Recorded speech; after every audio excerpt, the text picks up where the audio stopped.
বলিউড মানে যেখানে বন্ধুত্ব আর প্রতিদ্বন্দ্বিতা পাশাপাশি হাঁটে, পর্দার পেছনের গল্পগুলো কখনো খুনসুটি, কখনো ঠান্ডা যুদ্ধ, আবার কখনো রেষারেষি। আর এই গল্পের কেন্দ্রে যদি থাকেন কারিনা কাপুর খান, তাহলে আরো জমজমাট হওয়াটা খুব স্বাভাবিক। ক্যারিয়ারের শুরুর দিক থেকেই একাধিক অভিনেত্রীর সঙ্গে তার ক্যাটফাইটের গুঞ্জন মিডিয়া থেকে শুরু করে ফ্যানদের কৌতূহলের কেন্দ্রে ছিল।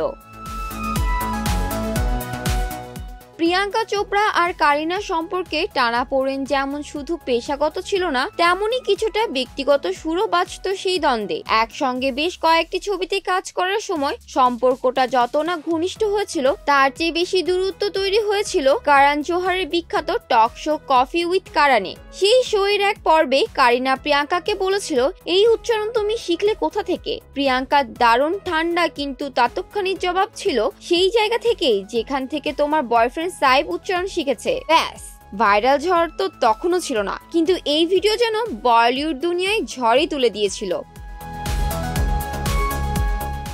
এরপর এলো রামলীলার অধ্যায়। পরিচালক সঞ্জয় লীলা ভানসালির প্রথম পছন্দ ছিলেন কারিনা কাপুর, কিন্তু ছবিতে অন্তরঙ্গ দৃশ্য থাকায় তিনি সেই অফার ফিরিয়ে দেন। পরে সেই চরিত্র যায় দীপিকা পাডুকোনের হাতে। ছবিটা হিট হয় আর দীপিকার ক্যারিয়ার যেন নতুন উড়ান পায়। ঠিক এরপরই দীপিকার সঙ্গে একটি ছবিতে কাজ করেন সাইফ, আর তখন থেকে নাকি শুরু হয় এক নিঃশব্দ ঠান্ডা দ্বন্দ্ব কারিনা ও দীপিকার মধ্যে। কারণ জোহরের শোতেই একবার দীপিকা বলেন, কারিনার এখন সমাজসেবায় মন দেওয়া উচিত।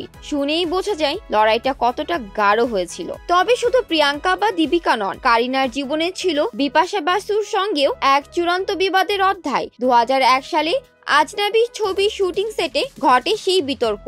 ছোট্ট একটি বিষয় ছিল, পোশাক নিয়ে মতবিরোধী ঘিরেই নাকি শুরু হয় ঝামেলা। রাগের মাথায় কারিনা বিপাশাকে কালি বিল্লি বলেও অপমান করেছিলেন। শুধু তাই না, এক সাক্ষাৎকারে বিপাশার প্রেমিক জন আব্রাহামকে কটাক্ষ করে বিতর্কে ঘি ঢালেন তিনি। এত কিছুর পরেও বলিউডের গল্প তো হঠাৎ থেমে যায় না। কাহো না প্যার হ্যায় এই ছবি দিয়েই নাকি বলিউডে পা রাখার কথা ছিল কারিনার, তবে মাঝপথে ছবি ছেড়ে দেন তিনি। সুযোগ পান আমিশা পাটেল, ছবি সুপারহিট হয়। আমিশাও রাতারাতি আলোচনায় চলে আসেন, যদিও পরে এক সাক্ষাৎকারে কারিনা বলেছিলেন পরিচালক ঋত্বিককে যথেষ্ট সময় দিলেও আমিশাকে ঠিকভাবে গাইড করেননি। আমি থাকলে হয়তো আরো ভালো করতাম। আর একটা টান টান অধ্যায় ছিল ঐশ্বরিয়া রায় বচ্চনের সঙ্গে সম্পর্কটা। হাম দিল দে চুকে সনম ছবির অফারও নাকি প্রথমে এসেছিল কারিনার কাছে, যদিও পরে ছবিতে দেখা যায় ঐশ্বরিয়াকে। আবার কয়েক বছর পর হিরোইন ছবির সময় অন্তঃসত্ত্বা হয় ঐশ্বরিয়া ছবি ছাড়েন আর সেই জায়গা দখল করেন কারিনা। এরপর থেকেই নাকি তাদের সম্পর্কটা একটা অদৃশ্য দেয়ালে আটকে যায়। তবে এইসব ছাপিয়ে একটা জিনিস বলা যেতেই পারে, বলিউডে কারিনা শুধু একজন তারকা নন, বরং এক একটা কাহিনী। ঝগড়া, ঠান্ডা লড়াই, দ্বন্দ্ব সবকিছু সত্ত্বেও তিনি ছিলেন নিজের জায়গায় অনড়, আত্মবিশ্বাসী। 2024 সালের সিংহাম এগেনের সাফল্যই বলে দেয়, সব বিতর্ক ছাপিয়েও কারিনা এখনো দর্শকের হৃদয়ে জায়গা করে নিয়েছেন। বলিউডের সম্পর্কগুলা যেমন সুন্দর তেমনই জটিল, তবে কারিনার জীবনটা যেন একেবারেই ফিল্মি। কখনো তিনি পর্দায় নায়িকা, কখনো বাস্তব জীবনের স্ট্রং চরিত্র। আর তার গল্পগুলো ঠিক এমনই রঙিন, জটিল, তর্কিত, কিন্তু সবশেষে অটল।